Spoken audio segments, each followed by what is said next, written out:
अस्सलाम वालेकुम रहमतुल्लाहि व बरकातुहू।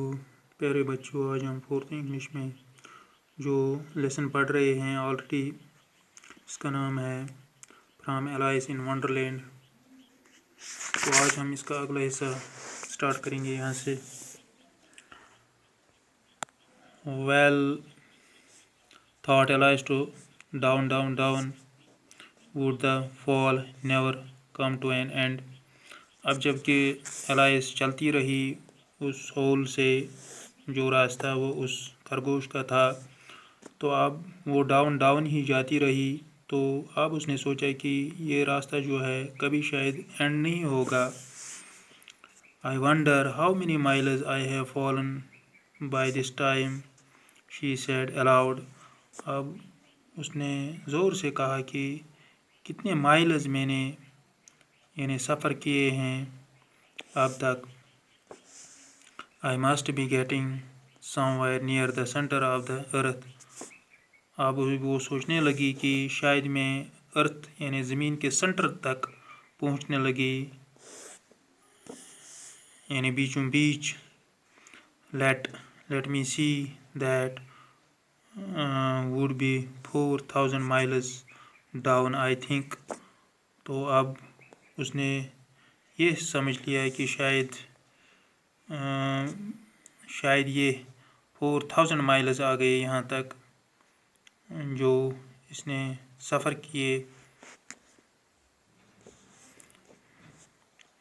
The fall was over, she came now on A heap of sticks and dry leaves. अब जो उसका वो उतरना था अब वो ख़त्म हो गया। अब वो एक जगह पहुंची जहाँ उसने देखा स्टिक्स यानी ये जो हैं लाठियाँ हैं, उनका एक ढेर देखा वहाँ पर। हीप यानी ढेर एक देखा, एंड ड्राई लीव्स और सूखे पत्ते थे वहाँ। The fall did not seem to end, लेकिन अभी उसको ये नहीं महसूस होता है कि ये सफ़र ख़त्म हुआ है। There was nothing else to do, so Alice soon began talking again. Dinah will miss me very much tonight. तो अब उसने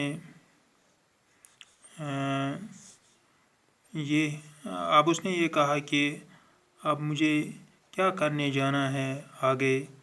there was nothing else to do, so अब उसको याद आ गई अपनी वो कैट, जो उसको वहाँ यहाँ से वो आई थी, वहाँ रह गई, उसके साथ वो रहती थी वहाँ। तो उसका नाम था दीना। तो अब वो दीना के बारे में सोचने लगी कि आज रात मैं उसको मिस करूं, या वो मुझे, Dinah will miss me very much tonight, वो मुझे आज मिस करेगी। दीना यानी cat. I should think Dinah was the cat. I hope they will remember her saucer of milk at tea time. वो उस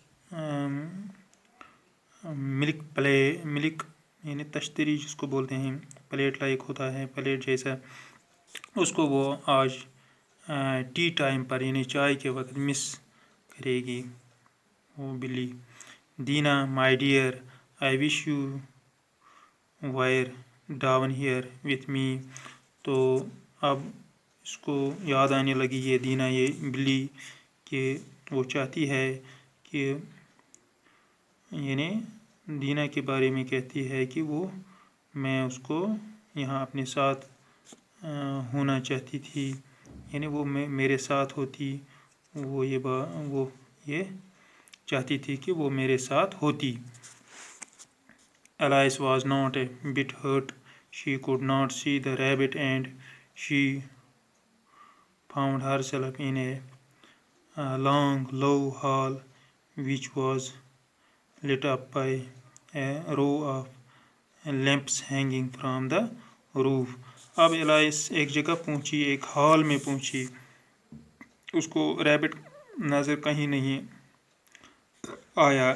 اب وہ ایک ہال میں پہنچی. تو اس ہال یہ جو ایک لو ہال تھا, long low which was lit up by a row of lamps hanging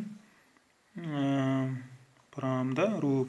اس کا جو روف تھا اس ہال کا, تو وہاں پر لیمپس ہینگنگ تھے, یعنی لٹکے ہوئے ایک رو میں لیمپس تھے, اس ہال کو لگائے ہوئے تھے. There was doors all around the hall. اس کے چفیرے یعنی ارد گرد دروازے تھے. But they were all locked. لیکن وہ دروازے جو تھے وہ سب بند تھے, لاک کیے گئے تھے. She wondered how she could get out again. اب وہ حیران رہ گئی, پریشان رہ گئی کہ اب وہ باہر اس میں سے کیسے نکلے گی اس ہال سے. Suddenly she saw a little 3-legged table on which was lying a golden key. تو اچانک اس کو ایک ٹیبل پر نظر پڑی جس کے 3 ٹانگیں تھے, یعنی 3 ٹانگوں والا ٹیبل تھا. تو اس پر ایک سونے کی چابی تھی. She tried the key, but alas, either the locks were too large or the key was too small, but it would not open any of the locks. تو جب اس نے اس چابی سے لاکس کھولنے یعنی تالے کھولنے شروع کیے, تو کہیں پر چابی چھوٹی ہو جاتی تھی تو تالے بڑے تھے, تو کہیں پر چابی بڑی ہو جاتی تھی اور تالے چھوٹے تھے, تو دروازہ کوئی بھی اوپن نہیں ہوا, یعنی کوئی کھول نہ سکی وہ کوئی دروازہ. However, the second time round, she saw a low curtain, and behind it was a little door about 15 inches high. She tried the little golden key in the lock, and to her great delight it fitted. تو تب اس نے ایک اور round کیا, یعنی چکر مارا اس hall کو, تو وہاں پر اس نے ایک پردہ دیکھا. And behind it was a little door. اس پردے کے پیچھے سے ایک چھوٹا سا دروازہ تھا. about 15 inches high. یہ 15 انچ اوپر تھا, یعنی اس کی ہائٹ تھی 15 inch. She tried the little golden key in the lock. اب اس نے اس دروازے کو کھولنے کی کوشش کی اس چابی سے, اس سونے کی چابی سے. And to her great delight it fitted. تو اب یہ اس کے لیے ایک اچھی بات تھی کہ اس نے اس کو کھول دیا, یعنی یہ چابی اس میں فٹ ہوئی اور دروازہ کھل گیا. تو آج ہم اس کا اتنا ہی حصہ پڑھیں گے اس سٹوری کا. تو مجھے امید ہے کہ آپ کو اتنا سمجھ آیا ہوگا یہاں تک یہ سٹوری. شکریہ.